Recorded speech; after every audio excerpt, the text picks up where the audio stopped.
This episode is brought to you by directmusicservice.com.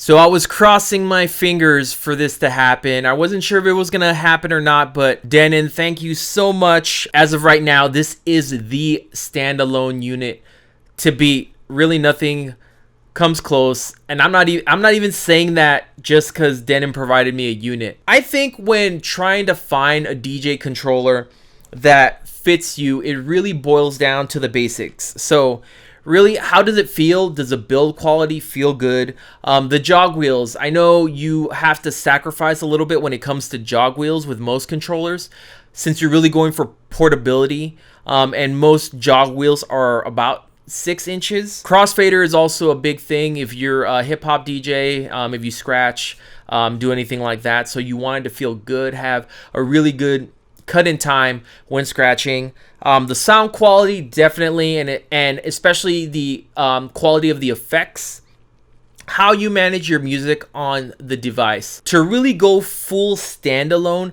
you really want it to have all the features that you're used to in using a laptop. And then the bells and whistles, so pretty much everything else that you would find in a controller. So with that, it's much more what meets your needs as a mobile DJ, or maybe you're someone who wants to get into DJing and a controller is the more affordable way to get your feet wet and determine whether it's something you're interested in or not. When boiling it down to this unit, like I said, the build is really solid. It does have some weight to it, and it's not as light as traditional controllers. Other controllers that are smaller are for sure much lighter, but like I said, it really is a testament to me of the build quality of the unit. The faders and the knobs feel great. I mean, I have no complaints. Like they just feel good. Everything is pretty standard in what you would find in regards to DJ controls. They feel like a good size. Like my big qualm with a lot of controllers, the pitch throw, the length of the pitch, because I'm still someone who rides the pitch when mixing, but the throw on this pitch is standard in what you would find on any CDJ. It feels good. It feels solid. It has a good distance. So yeah, to me, that was really the biggest thing. Everything else feels good space-wise with the unit. Nothing feels cluttered to me. Jog wheels, like I said, there's 6 inches, which I feel like are standard for most controllers. I gotta say, the jog wheels do feel good. They do take some adjustment. There's no jog wheel adjust, so what you feel is what you get. So I did have to adjust a little bit in regards to my throw with the jogs, and my timing, but it wasn't anything terrible. It was really quick to adapt to. They're very receptive to touch. Like there was no delay. Backspins felt great. Scratching with the jogs felt great. I have no complaints. The visual indicators on the jog, those are really nice. I think in general, this whole trend of your jog wheel actually having more information than what initially started with early CDJs, which was really just the track rotation. I think that's great. The artwork is a nice touch. Really brings back the feel of loading a physical record on a turntable, in the sense of seeing the artwork and identifying the song to the artwork. So that's something I miss personally. So that was really cool. The crossfader feels great.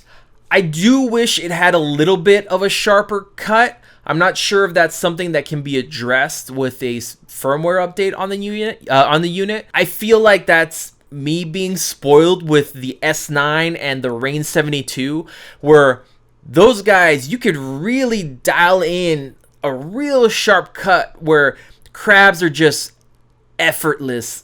And so Yeah, I just think that's me just being spoiled with those crossfaders. But I mean, it feels great to scratch to. I mean, I'm not a complicated like turntablist or anything like that. I mean, mine is much more for flavor.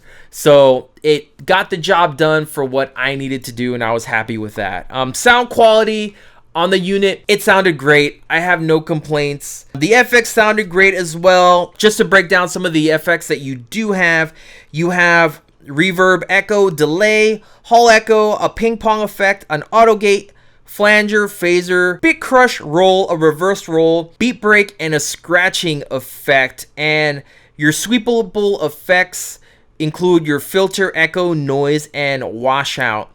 I don't use effects often.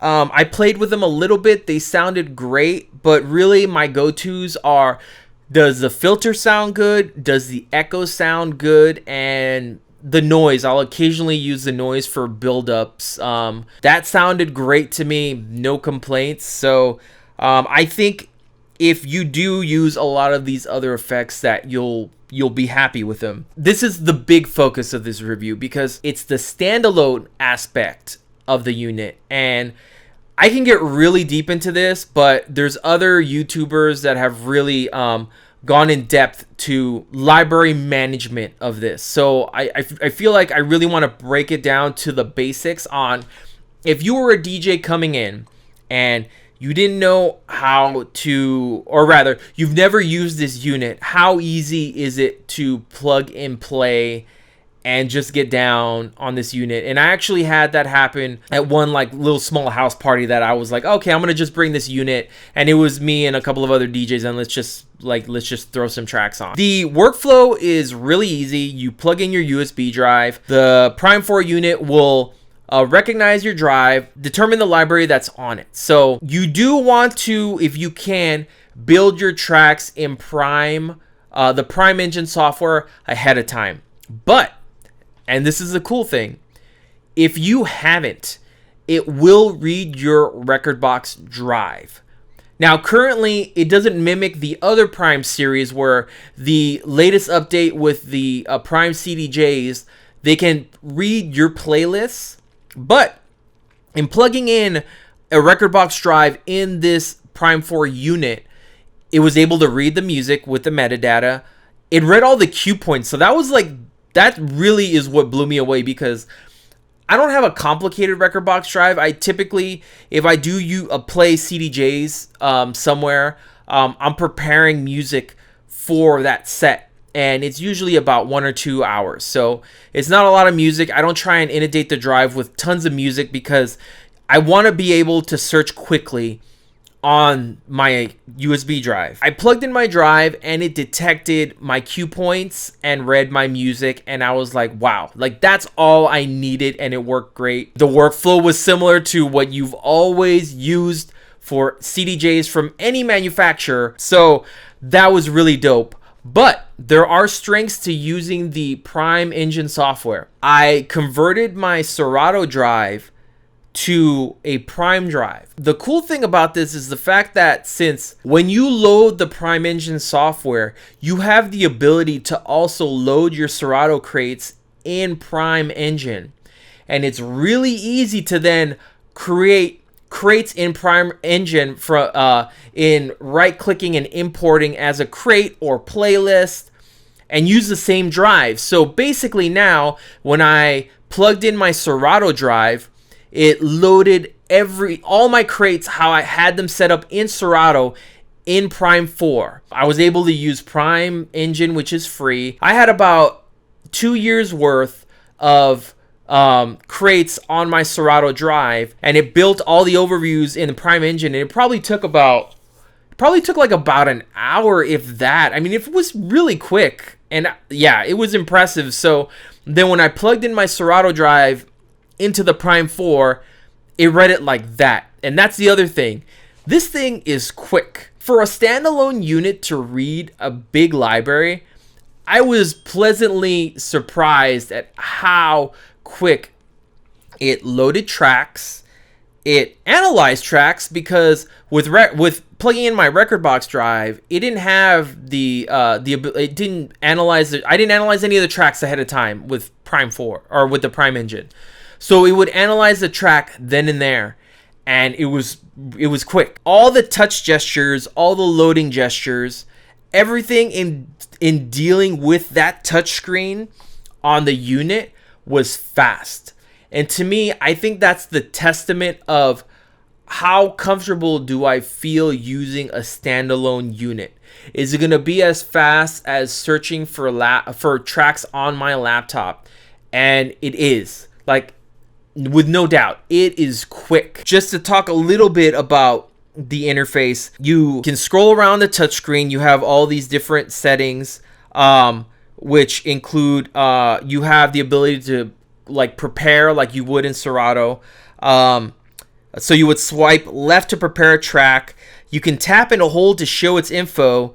You can swipe right to load a track. You can send to a zone as well. So if you have that zone too for the separate output, you can do that. And you can search using the keyboard. The cool thing is that you could plug in a keyboard into this unit and search using a physical keyboard as well. That's what the interface looks like. And yeah, it's definitely quick. That was just amazing to me. So performance view. So this is what performance view looks like. You have library and search in the middle. There are big waveforms, and even though they're vertical at the moment and you can resize them, they are looking at implementing horizontal waveforms in the future. And this is something that they had already told me that DJs were asking for at NAMM.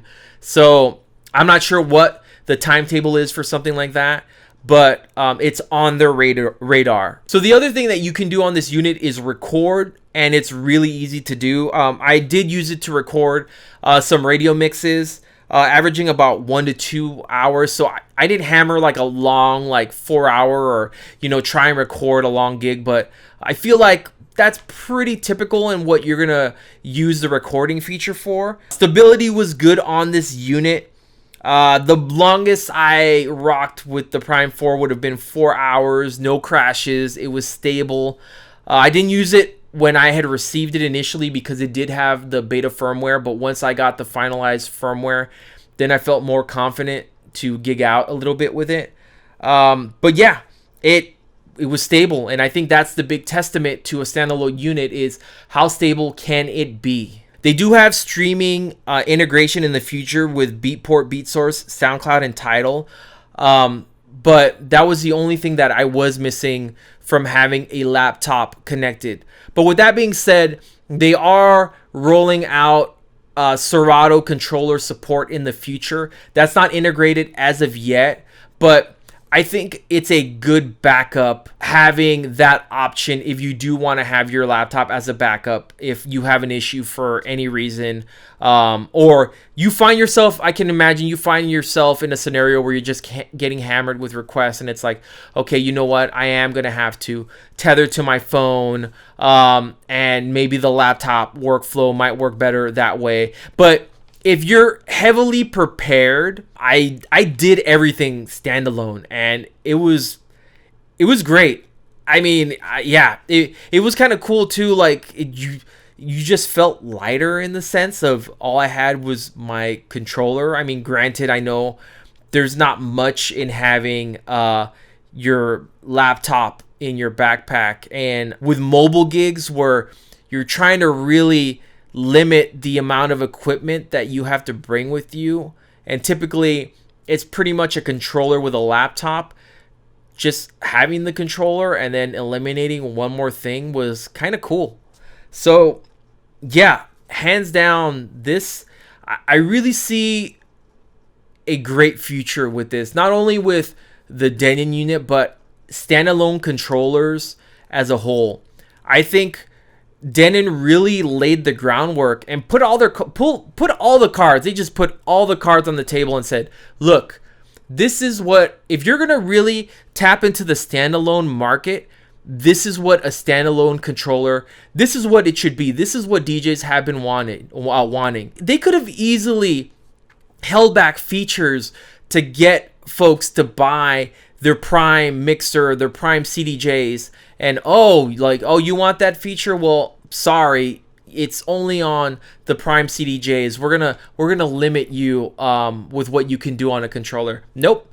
All the bells and whistles are there. I think that's great. I think that's healthy, especially for other manufacturers to see, like, wow, okay, maybe we have been looking at this the wrong way. Right now, Denon's been killing it with like everything Prime. I mean, even their standalone CDJ and mixer stuff, just the workflow has been great. The fact that they're really trying to integrate all these libraries from competitors and saying, hey, you know, if you find yourself at a gig and you want to use our stuff and this is what you use, you're normally used to using Rekordbox or Traktor, that's okay. You can go ahead, just plug in and go. You know, we're just here for the good of the DJ culture to be able to perform, play music, and I think that's great. So Denon, good job. I mean, I'm definitely going to be buying one of these units. Thank you guys for tuning in. If you like what I'm doing here, make sure you like, comment, or subscribe. Until next time,